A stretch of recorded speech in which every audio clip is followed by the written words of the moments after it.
All right, so how many of you have read the chapter for Hinduism? Anyone have the reflection for Hinduism?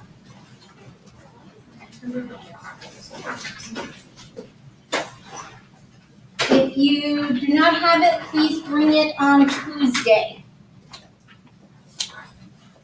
On Tuesday, what we will do is in groups, you will exchange your reflections and do a peer review here in class, and then I'm actually going to go ahead and assign today which group will cover more about the ultimate, more about practice action, and more about social, so that you can make sure your group is ready to tell the other students what key things you believe we need to make sure we know about those 3 areas. Question? Wait, what if we turn it in online? So does that mean I'll print it out. Oh, okay. All right, Hinduism, the oldest world religion outside of tribal traditions such as the Gagadu of Australia. There are many symbols and signs associated with Hinduism. Many of these are mentioned in the text, but some of the ones in this PowerPoint are not. How many of you have seen or heard the phrase Om? What is it? Okay. It's a mantra. What does the word mantra mean? Repeated phrase. Repeated phrase. What else is it?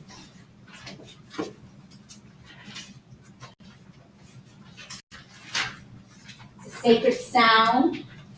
It's used during meditation.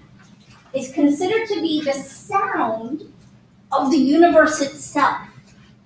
In the Upanishads, the second of the sacred texts, there's mentioning of how Om reverberates with all existence, all creation. In regards to the universe, there is a symbol known as the yantra. The yantra explains how the universe is interconnected.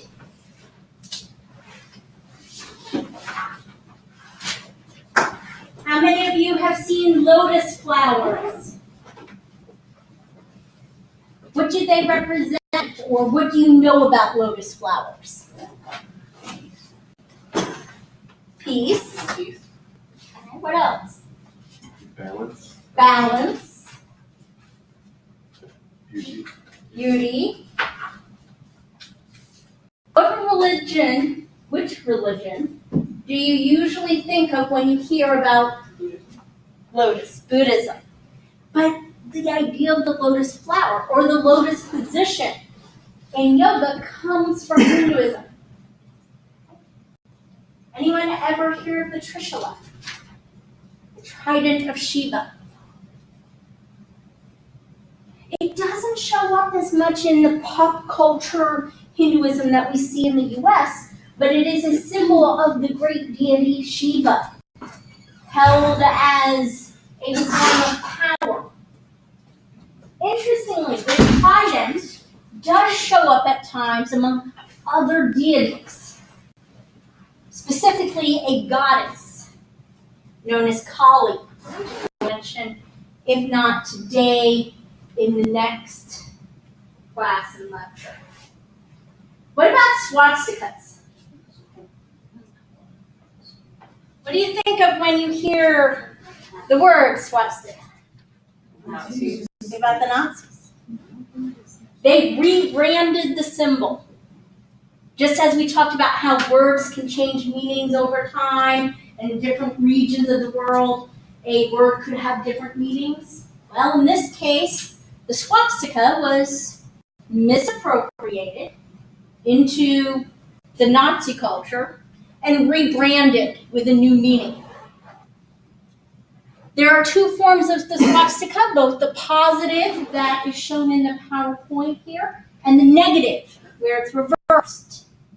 In the positive form, it stands for good luck, abundance, and is associated with the god Vishnu. In its negative form, it tends to be associated with the goddess Kali and represents both strength and also almost this sense of terror, but not the way of the Nazis, but just as a different opposing force. Now, one of the possibly older symbols that predates Hinduism as we call it and know it today would be the conch shell. There have been found in various archaeological sites very old conch shells that have these intricate decorations, designs carved into them. The conch shell regularly appears in some artwork. It is held by different goddesses, such as the goddess Durga or Saraswati, Sita. Some of these goddesses, the images will include the conch shell because the conch shell is known to banish evil, get rid of fear, remove evil spirits and their curses. As a note, I mentioned Hinduism is the oldest world religion according to the CIA World Fact book in 2016. It represents roughly the third largest religion in the world behind Christianity and Islam, which are now essentially tied. In 2016, estimates were that there were just over 1 billion adherents to Hinduism. There are Hindu temples in most major cities around the world. There are also Hindu communities that represent different forms of Hinduism that are found in cities around the world. Here in the Tampa Bay area, the main Hindu temple is off of Lynn Road. But you also have two different Vedanta Society locations and a few other Hindu communities here in the Tampa Bay area. But Hinduism isn't just one religion. In the book, it mentions that to call it Hinduism as a religion is problematic. Anyone know where the word Hinduism came from? Was it how they identified people? Based on how they were identifying those people who were from the Indus River Valley. Indus became Hindus or the Hindu people. In truth, it represents not just those who might be more monistic or dualistic. It represents people that have varied beliefs and practices. But there are ways that we can see how these views came about and also how they've changed over time. Now, we start that by looking at how 2,000, 4,000, 6,000 years ago, major events start taking place. Up until the 1900s, late 1800s, most scholars thought that the entire region of the Indus River Valley was kept by nomadic people who were barbaric, tribal groups, nothing of worth or nothing to take note of. However, archaeological digs, finds, and events taking place in the late 1800s demonstrated that it was actually a large-scale civilization in the region 4,000 years ago. Now, Harappa civilization is the larger civilization that was in the region. More archaeological digs are showing that other areas also may have been well developed. By using the phrase well-developed civilization, if we think back, we had primal and archaic, After that was historic. Historic is when we see these large civilizations beginning to come on the scene. Those civilizations now are going to include the Harappa and possibly one or two others of the region. So how does this figure into Hinduism? Because at the time, it wasn't Hinduism that was being practiced. But elements of it do come forward all the way up to modern times. So what was the name of that group that the swastikas and Nazis were associated with? Or tried to associate themselves with? Aryan? The Aryans, yeah. Well, there's also problems there. Scholars are still trying to figure out exactly where they came from. Somewhere in Central Europe. They traveled on both sides of Caspian Sea.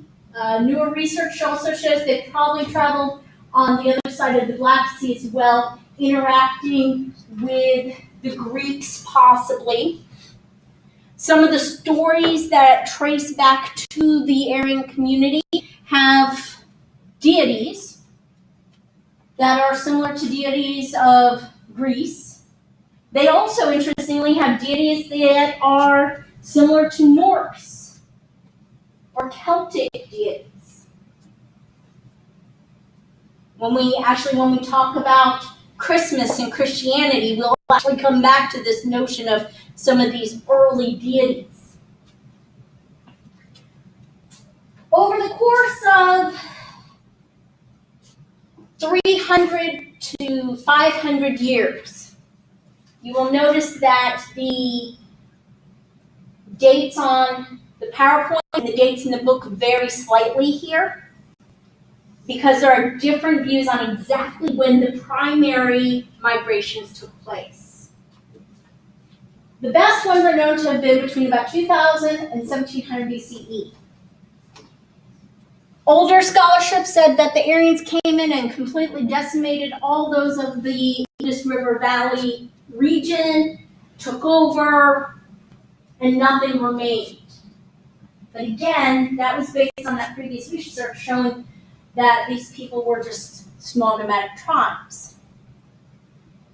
More modern scholarship seems to show that while these Aryan communities that came in became the dominant group, it wasn't a complete takeover, but rather often a merging of religious beliefs, practices, cultural ideas.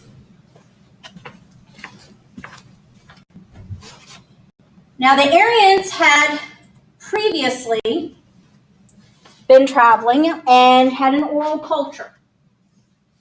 It said that the oral culture of the Aryans dates back possibly 3000 BCE. Indus River Valley civilization, we do not yet have a concrete or even estimated date of how back their oral traditions went because it's very hard to differentiate between what might have originally been an Aryan or a Harappan belief, because over the centuries, more and more cultures merged and blended. We no longer are going to be looking at Zoroastrianism, but Zoroastrianism has its roots also in some of the Persian ideologies and the Aryan ideologies. Now, as they settle in that Indus River Valley civilization, they're now not just a large-scale civilization, they have developed more ability to start creating a caste system that would allow for groups of priests to better write down their stories.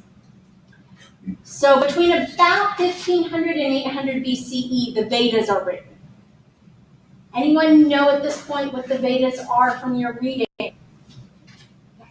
Oral stories, mostly of the Aryans, the two aspects of the Harappa culture. There are roughly 4 Vedas. We will talk about them next class. Between 800 and 300, or 800 and 300 if we're looking at just the absolute age, but roughly between 800 and 300, the Upanishads are written. Civilization had grown. What happens when more and more people are able to start reading? They're able to make like their own interpretation of what they're reading. Right? They want to be able to make their own interpretation of what they're reading. More people can read, more people want access to the material. Ruling class has to figure out what to do. The Vedas displayed this polytheistic worldview for the most part. We could use monism a little bit, or we could use pantheism, a few of these other definitions to describe it, but generally speaking, the Vedas was polytheistic. And you'll have people such as Siddhartha, the Buddha, and others who question the Brahman. These priests saying things like, well, I've done all these rituals and that rock on the other side of the river is still on the other side of the river. It looks like I actually have to go over there and pick it up if I want it to come to this side of the river. People were questioning the authority. And they wanted to know how they were supposed to believe, how they were supposed to act. The only people who had access to the Vedas were the Brahmin, the priests. The Upanishads opened up a little bit. More people would have some access to it. It wasn't just going to be stories. They would talk about key concepts, key beliefs that were important to the society. So in the Upanishads, you find out more about Om. You find out about Brahman, the ultimate power. You find out about karma and dharma and how to perform arti. There's better descriptions of things in regards to what you're supposed to do or how you're supposed to behave. But still, the Upanishads were not really for everyone. In the video, if you watched it, what book is most similar to what might be called a Bible? The song of one of the deities, the song of Mahabharata, and specifically the Bhagavad Gita. The Bhagavad Gita is part of the Mahabharata, this long, epic poem written between about 400 BCE and 400 CE. The Gita being compiled roughly, or completed roughly in the 1st century of the Common Era, is what most people would say is closest to a Hindu book. Most people have read it. Upon thousands of people read it. It had the ability to connect to the individual person. The Ramayana, written during that same time period, also was able to be a story that people could relate to. It featured deities. It was a story of love, and it was a story of war. So they're both the same thing, or like the Ramayana is included inside. Alright, so Ramayana is separate from the Mahabharata. Okay. Ramayana is about which deity? Rama. Rama.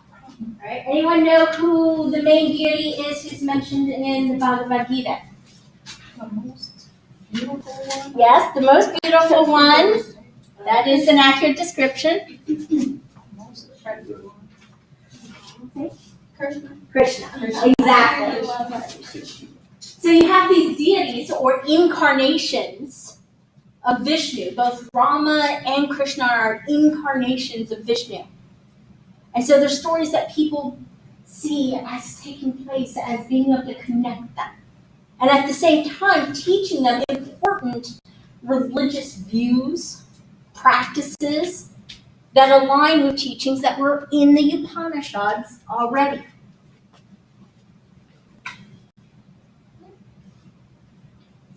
Between the 8th and 14th century, I mentioned the axial age, and that's an official date. There is no official date known as the Mystic Age, but we could say that probably between the 8th and 16th centuries, we expanded by about 2. So over the course of about 800 years between the 8th and 16th centuries, we see the advent or the growth of mysticism across all of our world religions. In Hinduism, these esoteric movements included authors such as Ramakrishna, and it started growing concepts such as the Bhakti movement.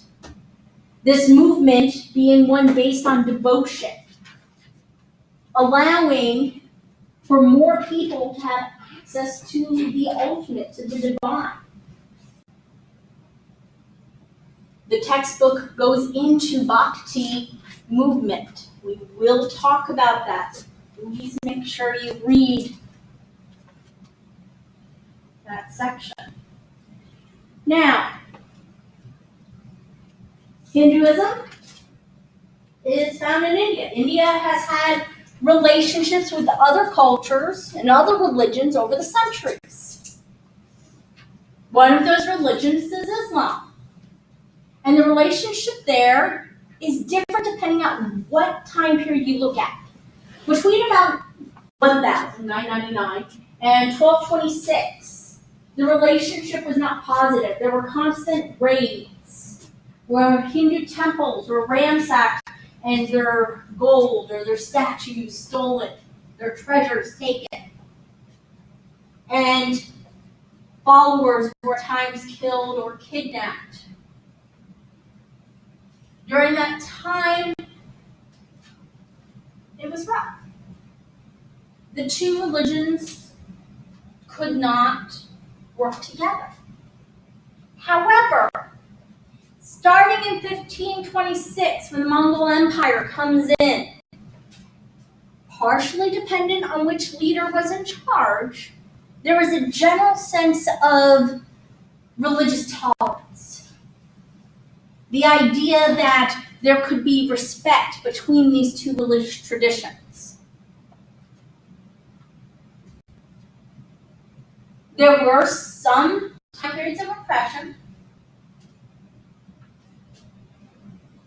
but for the most part, this time period allowed for both religions to exist.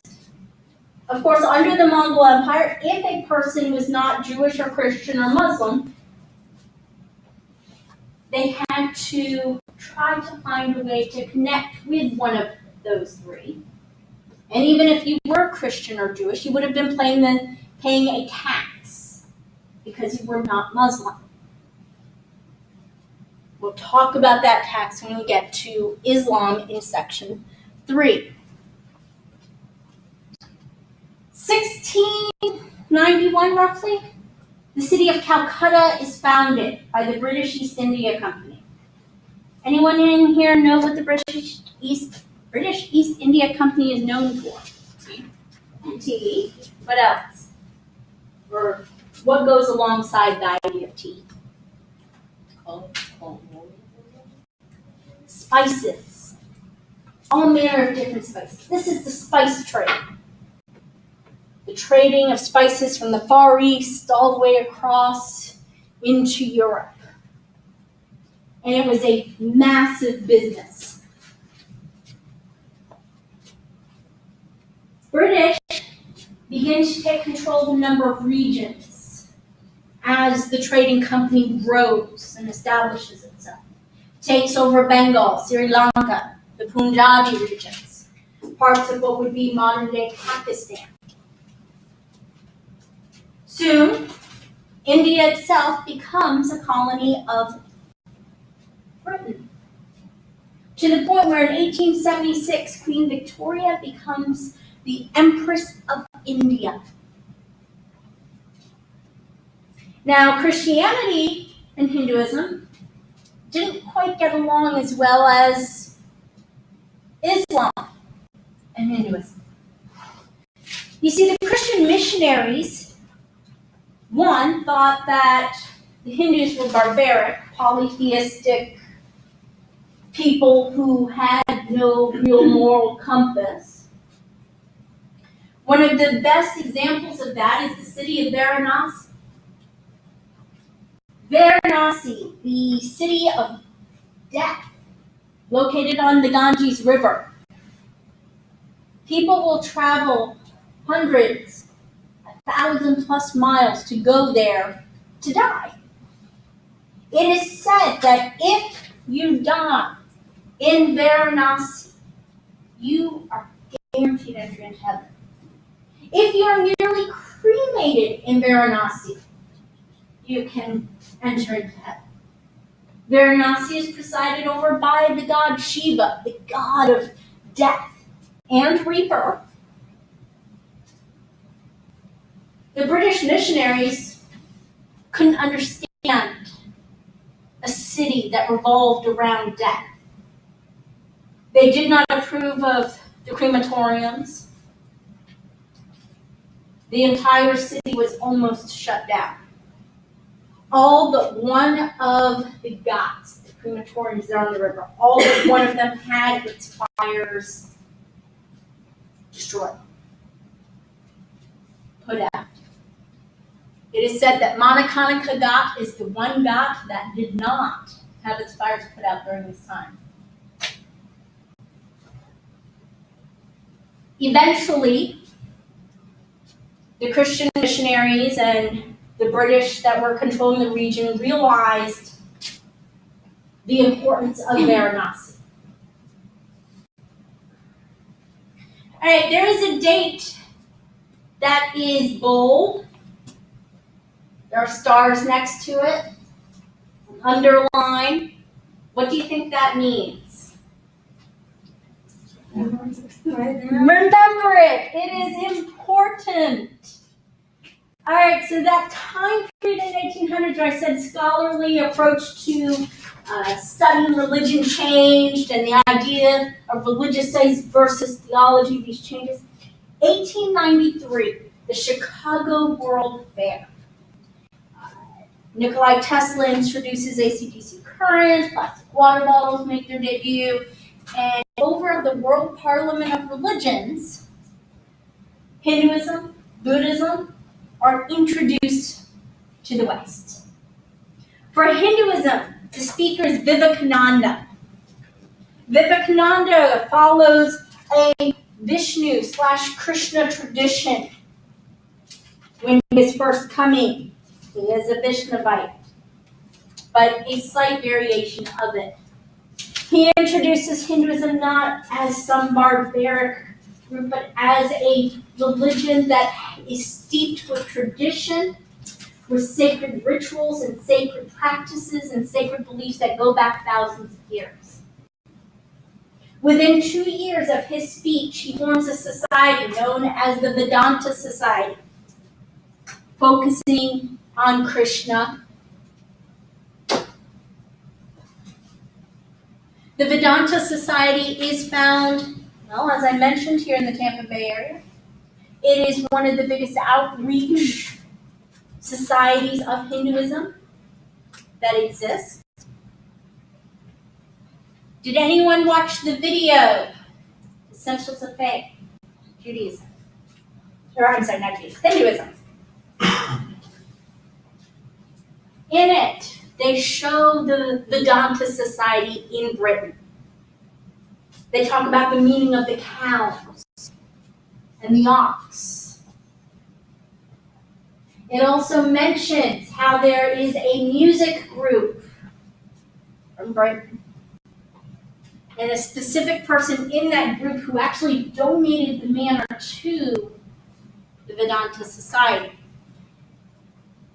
That question is a, quote, extra point question on the Section 3 test. Or, I'm sorry, Section 2 test.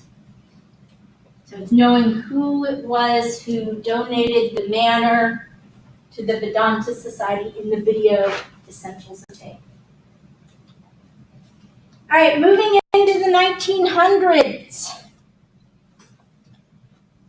Who knows who Mahatma Gandhi is? Yes. He was a social reformer for India. What did he want? Or what are some of the things he wanted? Because he wanted a few things. He wanted the lowest class, to not be treated so badly. He wanted the fifth group or the fifth caste of people, the Dalit, to no longer be considered Dalit and untouchable. He wanted them to be considered part of the fourth caste, meaning the peasants. He also believed that the caste system should not be as restricted in regards to economic mobility. All right, what else did he want?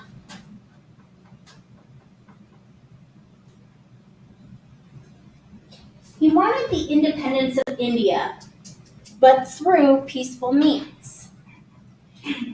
Anyone know how he is viewed in India? How is he viewed around the world? Peacemaker, nonviolent protest. But in India, Well, in India, a lot of people didn't like him. He was assassinated because he was trying to improve Hinduism and get rid of the caste system and let women be better. many people thought in regards to the social caste changing those caste systems, that he was going too far. Because he actually, in some of his speeches, said he didn't think there should be a caste system at all. And when it comes to the independence of India, he was said to be too peaceful, allowing or helping to allow Pakistan to be a larger country, and India and the roots of the group known as Hindus to be taken away. So in India, he is not quite as beloved as he is outside of India. Not to say he isn't beloved, he is by some, but there are many who still have problems. So Hinduism comes from that Indus River valley. In 1947, India gains independence from Britain. In 1947, the country of Pakistan is formed, and the country of India, and the line between them decided. So those roots of Hinduism and that Indus River, which country is that Indus River now located in? Anyone know?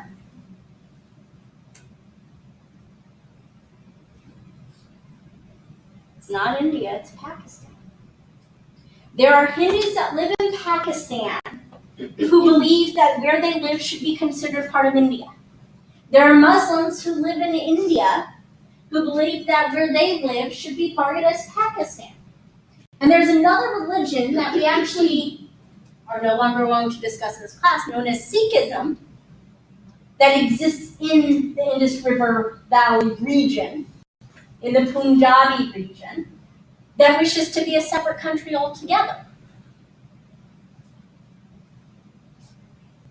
So while there is independence, those borders continue to be fought over between India, Pakistan, and even China to a degree in regards to the fact that this region is the foothills of the Himalayas. So there's a lot of natural resources there. So it is in part political, geographical, resource-oriented, the violence, but it is also religious. There is a competition in a sense, a view that one religion may or may not be better than the other. And yet what we will talk about in Hinduism is how Hinduism, generally speaking, is okay with other religions. Because Hinduism itself is not a singular religion. It has many traditions, many things.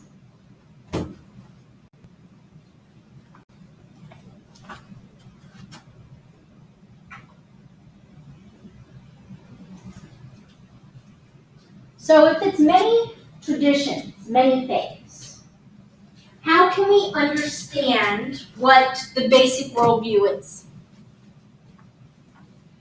Or what do you think the basic worldview is? How do we describe Hinduism?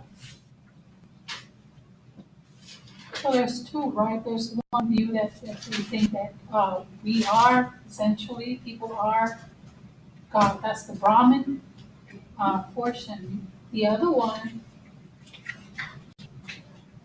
we're trying to, through worship, through adoration, he is set apart. We're not one with.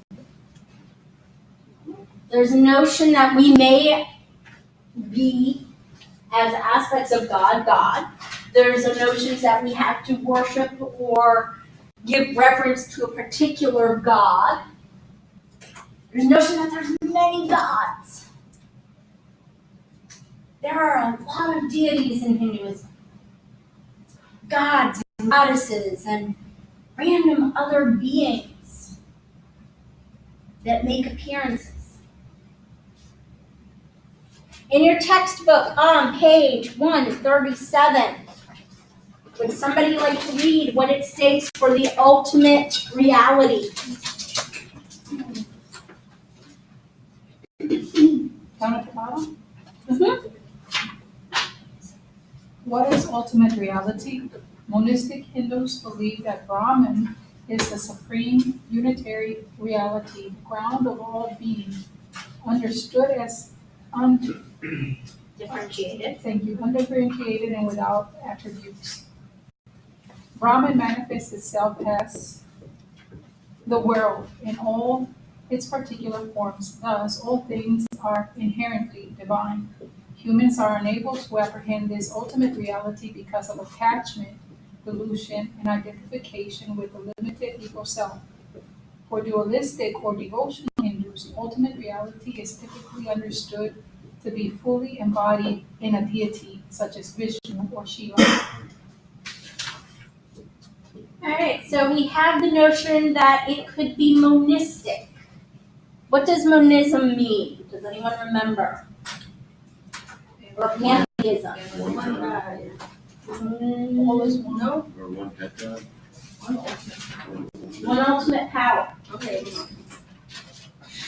So, we have initially in the PowerPoint 3 main classifications. Monistic, singular, ultimate power. So we could say almost monotheistic. Remember, monism, though, was also that sense that everything is interconnected under one. The world as a conscious entity. So Brahman being the all, being reality itself, Sat, pure consciousness, Chi, and bliss, Ananda. Yet the ultimate power, Brahman, is also the one ultimate power from which there are also 3 associated deities. One deity understood as the creator deity, Brahma. Now, Brahma is actually not mentioned often. There are not many temples to Brahma. Similar to some of those notions of a creator god of Africa who came, created the world, and kind of seems to have been removed, that's Brahma. Came, created the world, and left. That's one of the views. The other view of Brahma is that Brahma is that personal aspect of Brahma. The idea of a preserver, one who keeps things going, keeps order, brings balance. That's Vishnu. Those who are Vishnuites follow Vishnu. So you have the notion that within Hinduism, you can have the belief there's one ultimate power, but you can also have a specific emphasis and belief that there is one true God, Vishnu. And those who are Vishnuites will say that other deities really also are just parts of Vishnu. Vishnu tends to be one of the most popular in the sense that there are roughly 10 incarnations of Vishnu. The book mentions 3. There are 2 that I want you to know, which are Rama and Krishna. Then you have Shiva. Shiva is a god of death and rebirth. In his proto form, meaning earliest form, he was seen almost like this half animal, half human. At other points, Shiva has been seen as a divine hermaphrodite, being half male, half female, to represent the notions of birth and death and the balance that exists between death and rebirth.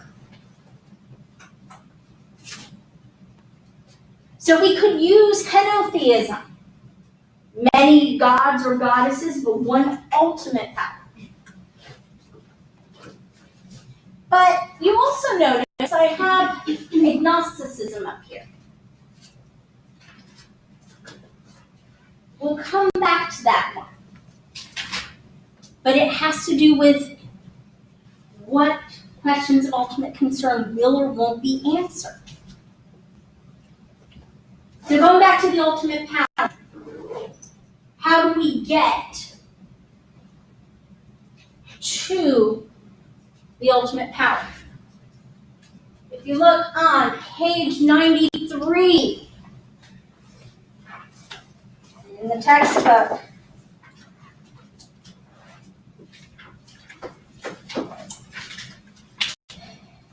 it is roughly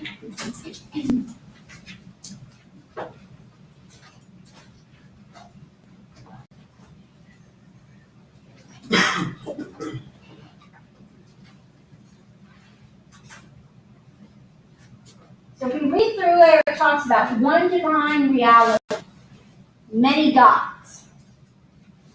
And we go down to the idea that Brahman is the true nature of all that exists. Second paragraph under one divine reality, many gods, including ourselves. It is indescribable from the ordinary human experience. Many Hindu philosophers have mentioned its idea of the infinite trying to be understood from a finite being. Brahman can be described only by way of general attributes. Infinite being, infinite awareness, infinite bliss. A passage from the Upanishad states that Brahman is neti neti, not this, not this. You have a person, they say, that rock there, that rock is the ultimate power. Well, wait a minute, isn't that mountain there also the ultimate power? Well, what about that valley? What about that river? What about that ocean? What about that sky? Well, it's part of it, but it's not really this. It's not really this, it's something greater.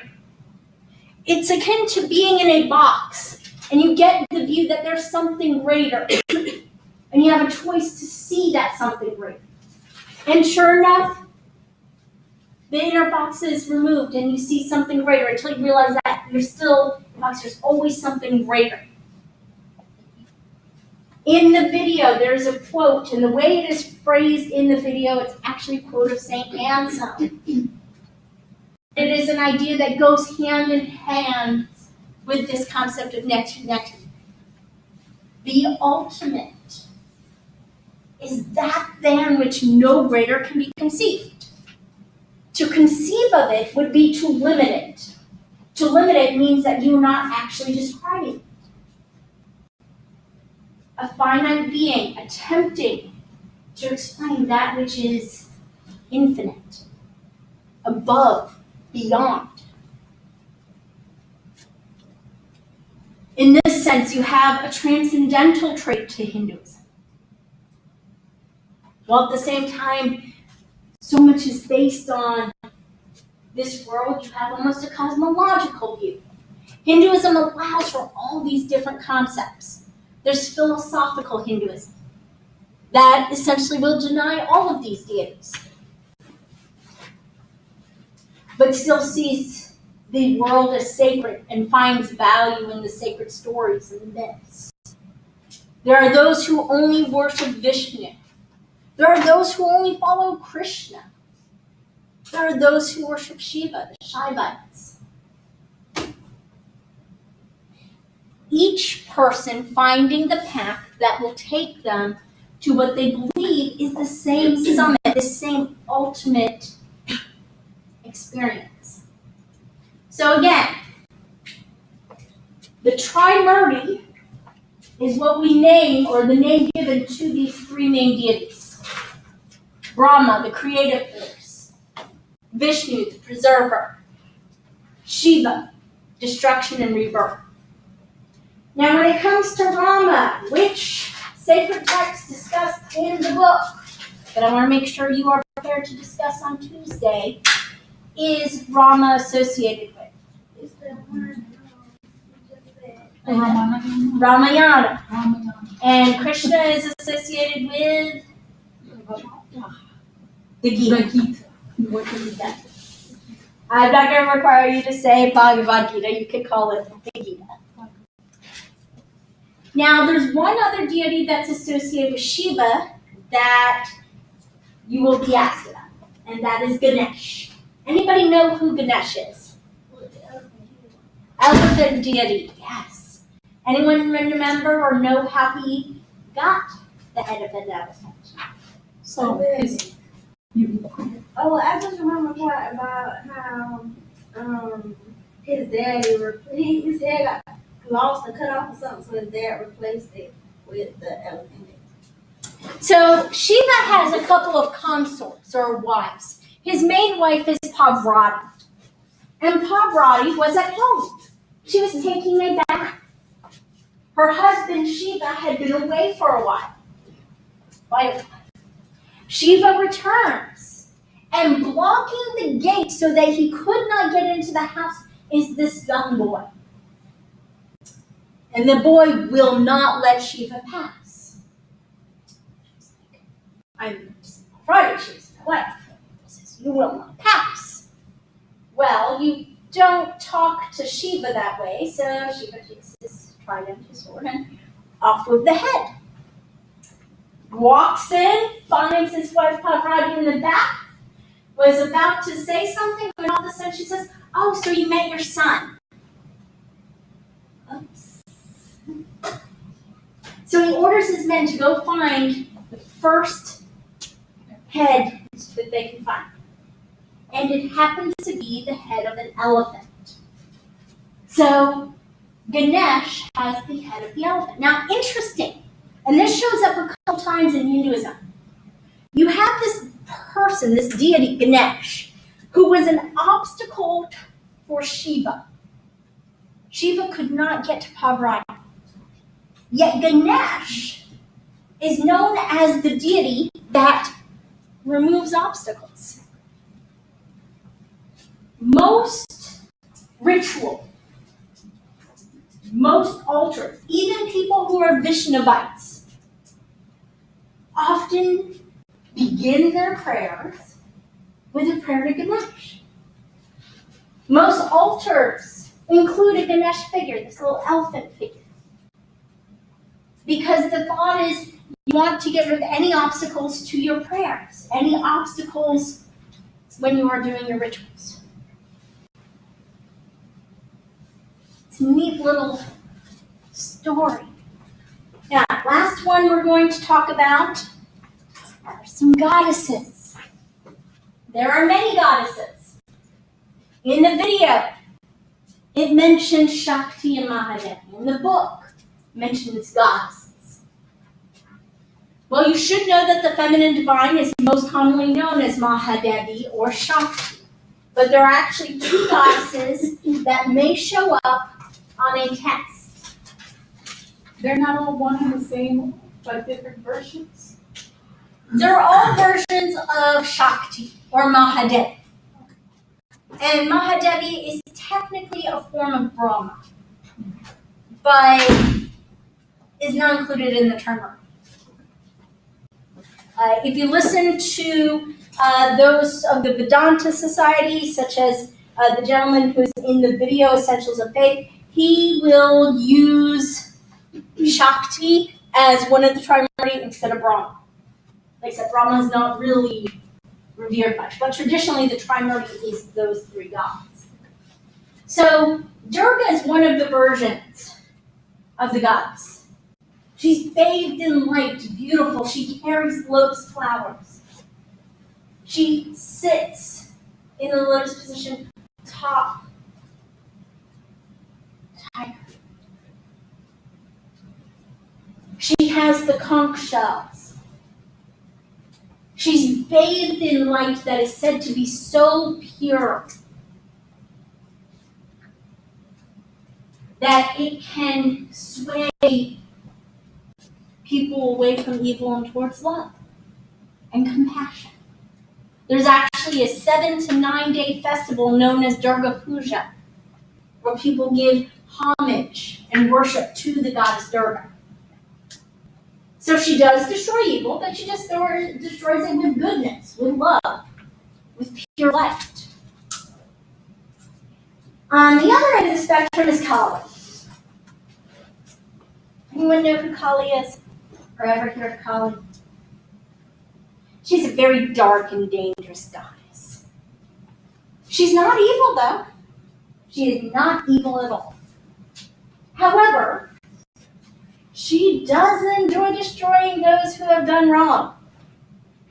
In fact, she revels in it, dancing upon the bodies of those that she has killed, wearing the heads of those that she has vanquished as belts, as earrings and bracelets and jewelry, fashioning their bones into her apparel, into her hair. That trident of Shiva, it is said that at one point Shiva tried to control Kali. Nope, not going to happen. Kali was so strong that even the god Shiva could not control her. And so strong she was that she stole the trident of Shiva to use it for herself. But she is not an evil goddess. She is still considered a protector, specifically of women and children.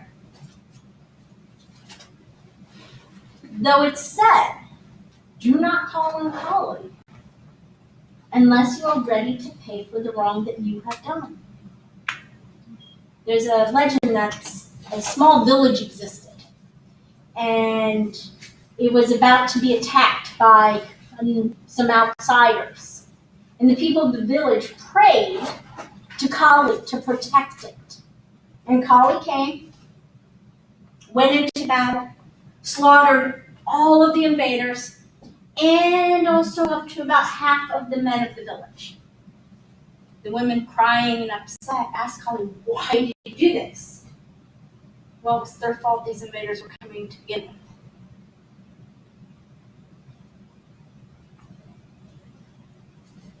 Kali punishes those who have negative karma, those who have done wrong, those who are not following their dharma. She vanquishes evil. She just doesn't do it through the light and the purity like Durga does. She does it through violence. Thoughts on gods and goddesses? I have a question. You said we should know. Okay, the book related to Rama is the Ramayana, and you said there was also a book for Krishnas. Is that Which is the Gita, the Bhagavad Gita. Oh yeah. The textbook does not go as much into the Bhagavad Gita as I will want you to be aware of it. So we're going to go more into the Gita next Thursday. On Tuesday, I'm going to have some printouts with a few additional passages for you to read. Because the Gita really is the closest thing to a Hindu Bible. And the lessons in it show up even if a person is not a Hare Krishna or a member of the Vedanta Society or a Vaishnavites. Even the Shaivites look to the story, to the Gita, for understanding, for knowledge. All right, we are going to pick up in relationship to how the world was created, different views there. So how many students do we have? 1, 2, 3, 4, 5, 6, 7, 8, 9, 10, 11, 12. Perfect. We can have 3, 4. We can have 4 groups of 3. Perfect. And you're already sitting in the perfect number at each table. Now, since we're going to have 4 groups,